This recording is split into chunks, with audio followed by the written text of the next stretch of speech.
Assalamualaikum teman-teman pengadaan, apa kabar? Semoga teman-teman dalam keadaan sehat walafiat dimanapun teman-teman berada ya. Oke, di video kali ini aku mau sharing terkait proses pendaftaran untuk penyedia di LPSE Kementerian Pertanian. Pertama-tama teman-teman harus mengakses website LPSE dulu melalui lpse.pertanian.go.id. Nanti akan masuk ke halaman seperti ini, dan di pojok kanan atas ada menu untuk pendaftaran penyedia. Jadi teman-teman klik, kemudian masukkan alamat email yang akan digunakan pada saat teman-teman mendaftar di LPSE Kementerian Pertanian. Pastikan alamat emailnya sudah benar, pengetikannya, penulisannya, dan dipastikan juga bahwa email yang digunakan bukan email pribadi dari admin yang akan mengelola, tapi email perusahaan yang memang benar-benar digunakan untuk proses pengadaan. Hal ini memudahkan teman-teman pengadaan bila ternyata admin dimutasi atau keluar dari pekerjaan, sehingga yang digunakan tidak ikut ke admin yang mengelola sebelumnya gitu ya. Jadi tinggal ganti pengelolanya aja. Oke, sudah diinputkan alamat emailnya, kemudian kita klik isikan kode keamanannya juga. 4PDF47. Setelah itu kita klik tombol mendaftar.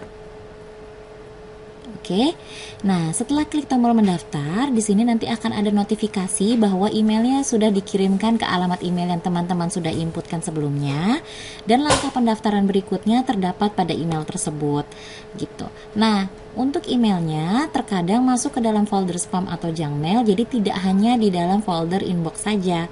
Jadi harap teman-teman cek juga ke dalam folder spam dan junk mailnya.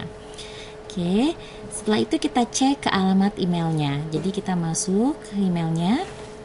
Nah, nanti ini kebetulan masuk ke dalam inbox ya, jadi langsung terlihat. Tapi kalau misalnya memang teman-teman tidak menemukan di inbox, silakan cek ke menu yang tadi ya, junk mail atau ke spam ya. Bisa masuk ke spam atau ke junk mail ya, tergantung. Oke. Setelah itu teman-teman klik terlebih dahulu. Nah, setelah diklik nanti akan muncul tampilan seperti ini. Kepada yang terhormat pemilik email di tempat gitu ya. Nah, di sini ada tombol untuk konfirmasi.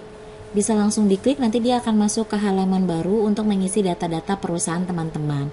Kalau tombol konfirmasi ini tidak aktif, teman-teman bisa langsung kopikan saja. Di sini ada linknya, di copy kemudian di paste, buka browser baru dan di pastekan gitu ya. Nanti dia masuk ke halaman seperti ini. Nah, ini adalah form online yang harus teman-teman isi dengan lengkap. Yang teman-teman harus ingat adalah yang tanda bintang 1 ini wajib diisi. Tanda bintang 2 ini berarti teman-teman ini kan digunakan untuk proses login. Jadi diharapkan teman-teman mengingat proses penginputan user ID-nya dan passwordnya. Oke, kita isi ya. Pilih bentuk usahanya. Di sini ada CV, firma sampai usaha perorangan. Jadi kita pilih misalnya contohnya PT. Setelah itu inputkan user ID-nya.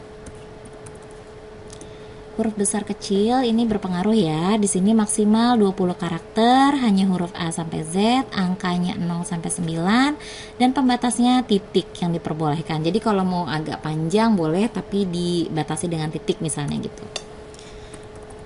Di sini teman-teman harus ingat ya, password dan user ID-nya. Nah, passwordnya di sini ada ketentuannya juga. Kalau misalnya, coba ya. Nah, kalau tidak mengikuti ketentuannya, maka tombol di bagian bawah untuk mendaftar ini tidak aktif ya. Itu tidak bisa diklik sama sekali. Jadi, ketentuannya harap dibaca, yaitu panjang password minimal 8 karakter, terdiri dari kombinasi huruf kecil, huruf besar, angka, dan karakter khusus, dan indikator passwordnya ini harus sampai berwarna hijau, jadi sampai mentok sampai sini gitu ya. Kita inputkan dulu.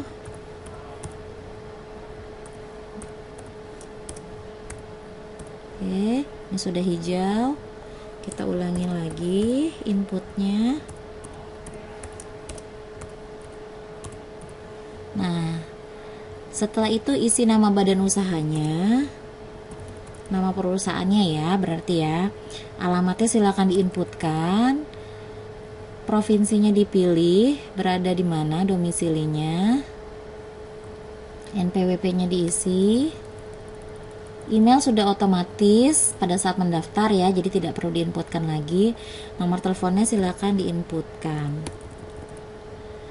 Oke, nomor fax boleh diisi bila ada, sebaiknya sih lengkap. Kemudian kalau memang ini kantor cabang berarti kita pilih ya.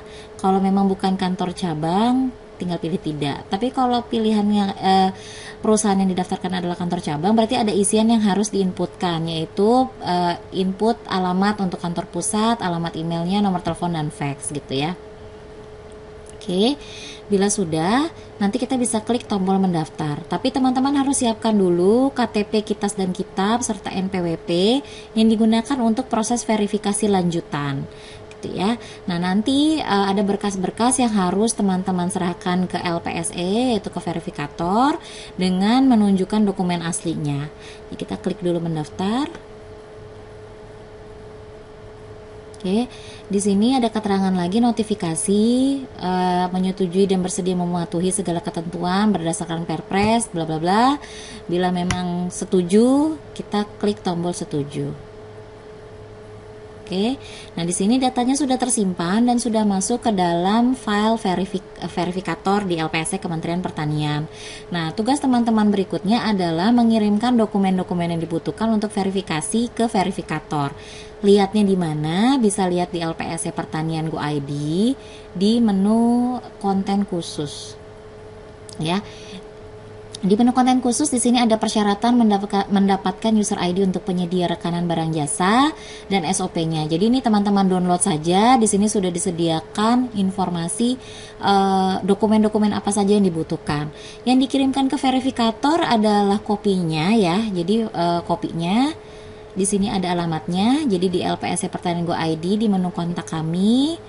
Di sini ada lokasinya, Biro Keuangan dan Perlengkapan, kemudian harus dikirimkan kemana, gitu ya. Nanti dari verifikator setelah menerima data-data ibu dan bapak atau teman pengadaan akan dihubungi dan proses verifikasi dilakukan by online, biasanya video call gitu. Ini sejak corona aja, jadi sejak 17 Maret 2020 verifikator sudah tidak menerima verifikasi data langsung oleh penyedia gitu ya. Jadi semua dilakukan via online gitu. Nah, kenapa kami minta teman-teman penyedia harus ingat user ID dan passwordnya? Karena setelah dilakukan verifikasi oleh verifikator, teman-teman baru bisa login ke dalam LPSE Pertanian Go ID. Gitu. Jadi yang harus diingat adalah verifikator tidak pernah memberikan user ID dan password. Verifikator hanya mengaktifkan user ID dan password yang teman-teman pengadaan daftarkan ke LPSE Pertanian, gitu ya. Nah, sebelum login, ada baiknya setelah verifikasi teman-teman melakukan agregasi data dulu. Agregasi data penyedia. Nah, teman-teman agregasi, aktifkan dulu agregasinya. Tujuannya kenapa? Supaya teman-teman tidak perlu lagi daftar di LPSE lain, cukup daftar di LPSE Pertanian, aktifkan agregasi dengan memasukkan user ID dan password yang sudah diverifikasi, pilih tempat pendaftarannya, masukkan kode keamanannya, kemudian klik login. Gitu. Jadi, nanti teman-teman bisa login ke banyak LPSE hanya dengan menggunakan satu user ID saja. Demikian, semoga cukup membantu. Apalagi ya, kayaknya sih udah semua ya terkait ini. Nah, kalau sudah itu nanti tinggal coba aja untuk login ke dalam aplikasi LPSE-nya. Dan jangan lupa untuk lengkapi data-data penyedia teman-teman di sikap.lkpp.go.id. Loginnya gimana? Loginnya sama seperti login LPSE. Jadi teman-teman urus dulu user ID, pembuatan user ID sampai verifikasi selesai. Nanti bila memang sudah selesai, silakan lakukan agregasi dan lengkapi data teman-teman di sikap ya. Semoga cukup membantu. Wassalamualaikum warahmatullahi wabarakatuh.